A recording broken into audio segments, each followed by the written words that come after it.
Hinold up ng dalawang lalaki ang isang bus na bumibiyahe sa kahabaan ng EDSA kaninang umaga. Ang driver at konduktor nito hinihinalang kasabwat sa krimen. May ulat on the spot si Jay Sabale. Jay?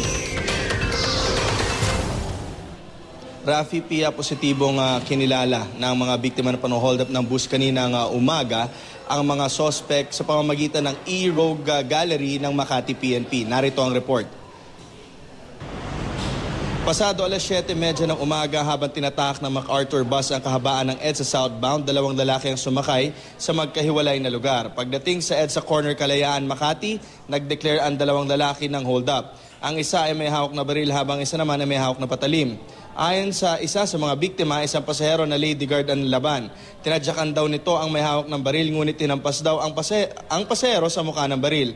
Matapos ang 3 hanggang 4 na minuto, agad bumaba at tumakas sa mga sospek.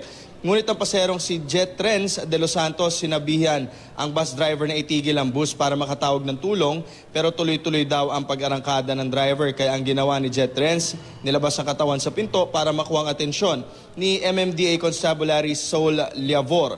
Dito na pinatigil ni Liavor ang MacArthur bus para alamin ang pangyayari. Tamang-tama naman na may isang private vehicle na nagsabing ang isa sa mga lalaking bumaba ng bus ay lumipat sa isa pang bus. Matagumpay namang napatigil ang isang bus at bumaba si John Tadigul. Noong una ay nakalang isa siya sa mga sospek, buti na lang at positibo siyang kinilala ng isa sa mga biktima na pasahero lang din.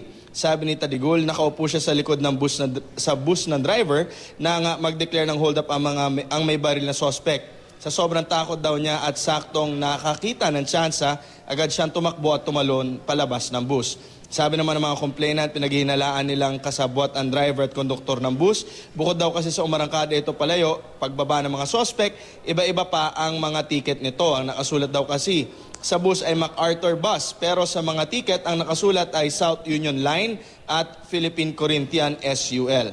Sa ngayon ay patuloy ang follow-up operations ng mga pulis laban sa mga sospek. At dati na rin nahuli ang mga suspect na ito sa parehong kasong pang-hold up ng mga bus along EDSA pa rin. At ang gusto nga ng PNP, ng Makati PNP, na kung may mga nakakakilala doon sa mga suspect ay agad makipagtulungan sa mga pulis nang mahuli na ang dalawang ito. At yan muna latest mula dito sa Makati PNP. Balik si Rafi. Maraming salamat, Jay Sabale.